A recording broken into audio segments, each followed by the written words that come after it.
Well, there's 120 of them, give or take a few, but and so it's hard to judge, each and every one. I thought in yesterday's practice collectively was probably the most spirited that we have had throughout the course of the year, which pleases me. I would like to think that, you love the game, you care about the game, and you'd get excited and enthused about playing it. I think getting into conference play, brought some enthusiasm, getting off of a bye week where they can focus their attention on preparation for this ball game a little more so, perhaps, because it's, going to be here very quickly. From that standpoint, yes, I thought the enthusiasm was enhanced. Switching gears on the other side, Zach Smith, the quarterback for Baylor. Baylor's had some fine quarterbacks through the years that have come to Manhattan and played you guys. He comes off a big game against Oklahoma. How would you describe and what maybe impresses you the most with what you see out of his progression as a quarterback from his first start against you last year to now? Well, he wasn't bad last year against us. Now, he threw interceptions against us last year, and he's, I think is a little bit more secure with the football right now. I've certainly seen that. But, you go back, he was, I think, 27 out of 45 against us last year, threw for about 2.5, 250, something like that. Obviously, those numbers have gone up. He threw the ball more, but completed a little higher percentage and, a gargantuan number of yards against Oklahoma. It goes without saying that he's made some improvement. But I see him, for a young guy that only has that many starts, that he appears to be, poised about what he's doing. Seems to make good decisions. He put the ball again in good places. They've got they're always a deep threat for you and throwing the ball down the field, and he does that pretty well. He's got a nice touch on the deep ball. You look back and the number of snaps. I can't tell you the exact number, but probably 80% of their touchdowns this year have come on extended pass plays. In the 70, 60, 50, 40-yard range, and and you've got to be accurate when you throw those, as well. And they wouldn't be doing it if they didn't feel confident that he could. Coach, you've watched the film of Baylor through these first 4 games with Coach Rule. They struggled a little bit in those 3 first non-conference games. What evolved about them that made them so competitive against a team like Oklahoma? Well, I think part of it, they have played a substantial number of players. I mean, you're probably going to get their 3 deep, at almost every position, not all, but, in many of the positions. So, everybody, was getting that opportunity to get on the field, which made it competitive, and that's what they were trying to do, I think, is to, develop the competition and see who really evolved out of it to become, the best of the group that they have at each position. And so I think that there was that competition within the program itself, in addition to playing against another opponent. And I think that has helped them, compete, day in and day out. And when you do that, you stand a chance to get better. If a guy is locked into a position and, there's no real challenge and no opportunity for somebody else to move up, then, human nature probably makes you a little less competitive because it's, it's kind of written in stone, so to speak. And so I think that's probably, to me, that's the main thing that really has enhanced their improvement. Coach, Matt Wood, first-year head coach at Baylor, is his first year in the conference. Since he had gotten the job, have you had a chance to maybe talk to him, or has he reached out to you or anything like that before Saturday's game? Well, I won't say that he's reached out to me. I've talked to him. Yes, we've had conversations. He's very nice man, very gracious, and I think he's a guy that wants to do it the right way, and so I think he does well. But yes, we have talked. Yeah. Coach, with their new staff, do you see changes in their system from the past years, or does it look like they maybe adapted to the talent they had on hand and kept things the same? Well, and again, that goes back to the original question, or the previous question about Coach Rule, that and he's made that statement before. He's not foolish enough to shy away from the things that his players can do the best, and they've come in with the idea that they want to enhance the toughness and the physicality of the players in the program, and I think they have done that.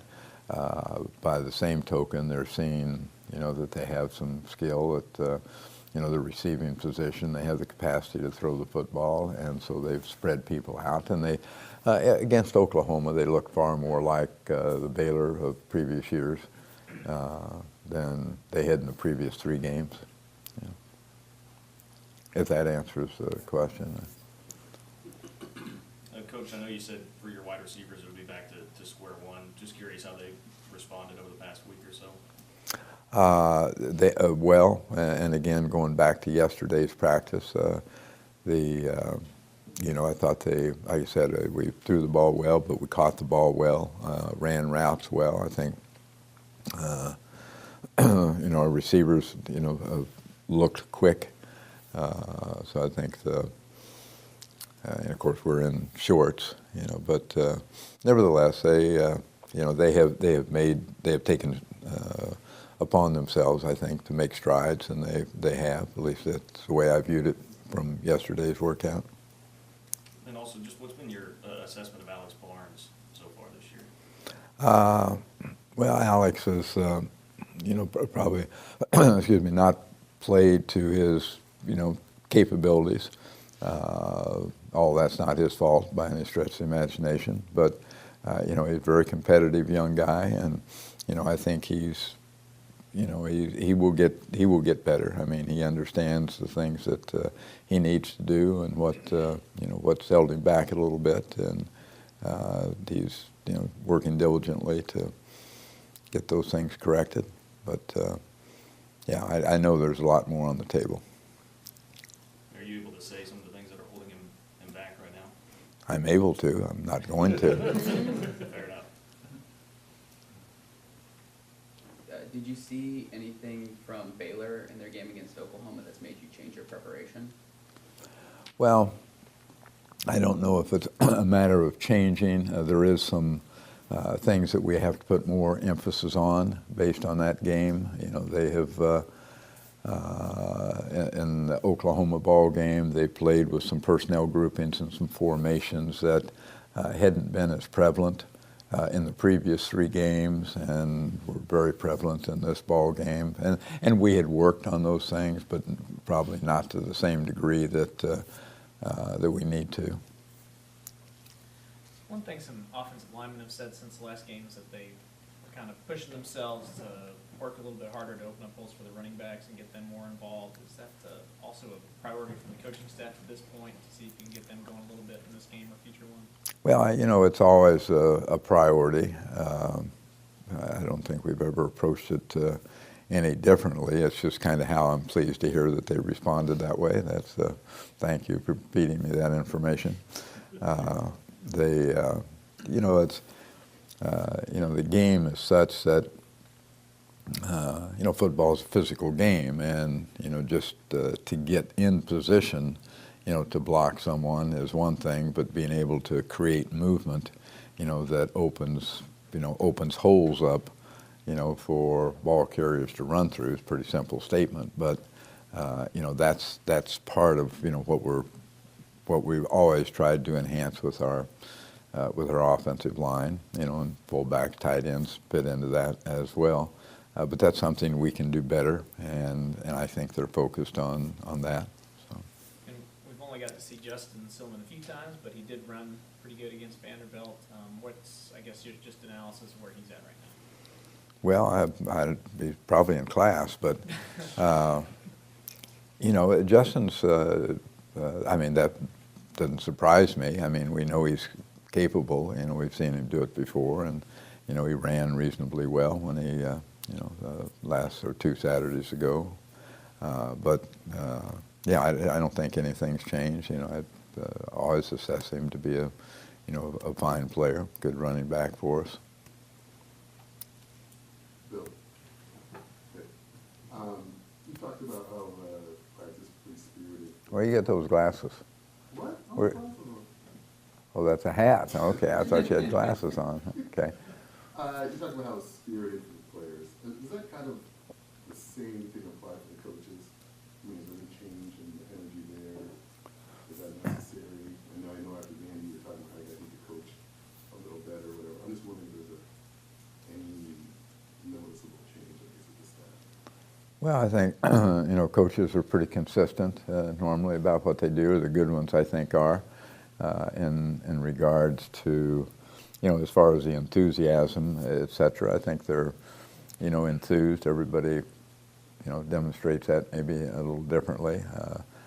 Not, you know, some guys are rah-rah guys, and some guys, you know, just go about their business and try to, you know, get their guys to do what they're supposed to do and do it the right way. So you've got a variety. I think that's true probably of all staffs.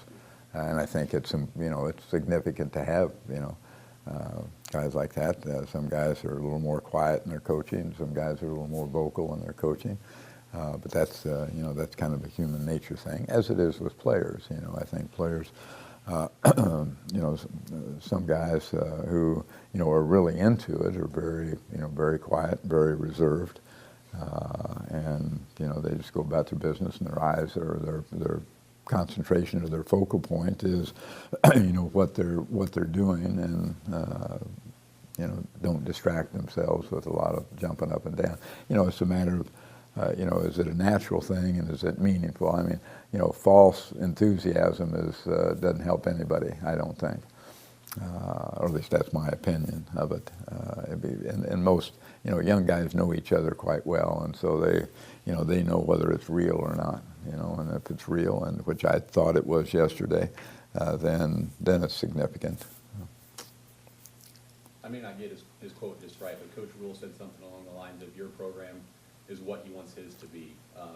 How rewarding is it to hear a young coach refer to the program you've built in that way? Well, you know, I appreciate it a great deal. Yeah, I mean, I'm sure he has his reasons for, you know, for saying that, and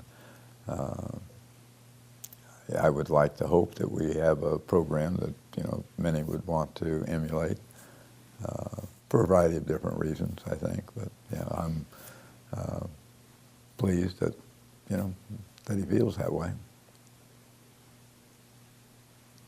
Pass defense always seems to be a concern this time of year when entering the Big 12 season. You have all these Big 12 teams that can put up lots of yards through the air and lots of points.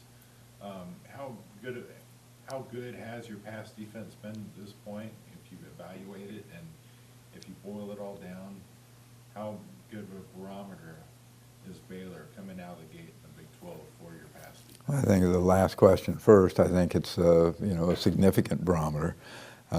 You know, I mean, their track record throwing the ball would indicate, certainly indicate that. You know, I don't think we're, you know, where we need to be by any stretch of the imagination. You know, the numbers show up, you know, decent right now. I think we probably lead the conference in pass defense, somewhere in the upper echelon for sure. But you know, but we haven't been in the conference with teams that, you know, that do put the ball in the air as much as our conference does. So you know, it's still, jury's still out. But you know, I think we've made some headway. Some of the things that you know, have been somewhat concerning have been addressed, and you know, I think we're making headway and making improvement in the areas where we might have felt maybe not quite as strong as we'd like to. But again, this will, as you say, will be a good barometer. Last year, obviously, you started conference play on the road at West Virginia. It was a tough game. Does starting the conference slate at home, does that do anything for the team just to be able to get that familiarity, be back in front of the home fans, or does that really affect them at all? Well, I certainly think that it does. I think it's, I want to play them all here. Whether it's the first one or last one or all of them in between.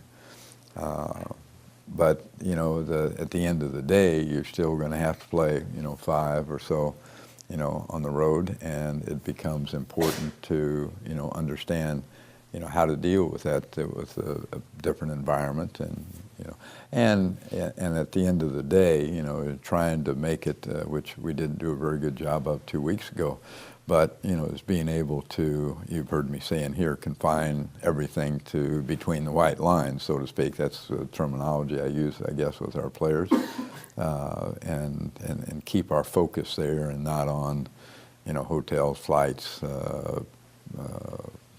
trips to the airport and back, and to the stadium and back, and fans, and new environment, different locker room, all that kind of stuff. It's just,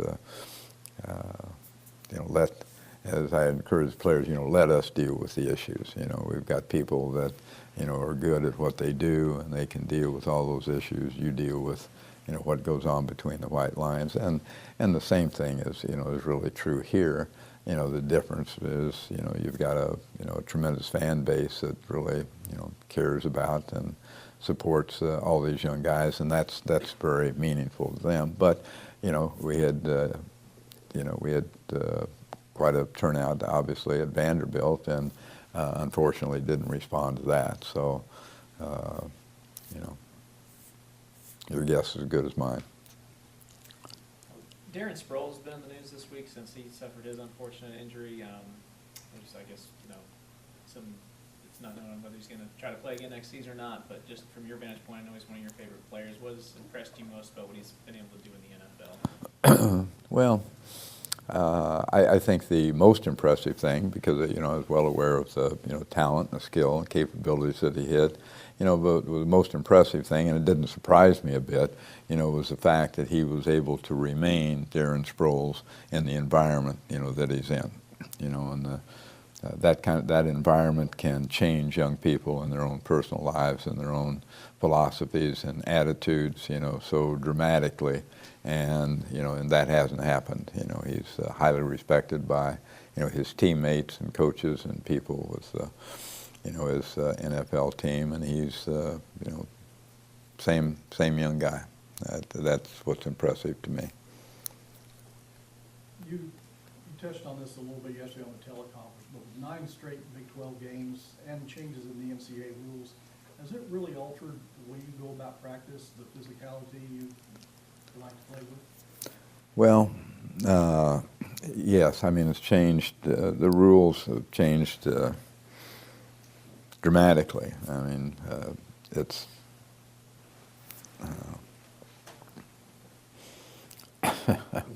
there's if you and yes, I need to be careful. And if you and I had about 2 days to talk about this, and that might satisfy my things that I would have to share. But it is far more difficult now to plan your practices. I just spent probably an hour, which is an hour that I'd need in other areas, just to be able to lay out a format for our practice today and tomorrow. And previously that's always been built into our program, and that has to change now because of a variety of different, regulations. So, I mean, there's a lot of things that have, and there are things that I've been told and feel confident that will get changed, but that still has its impact right now. It's not easy to deal with.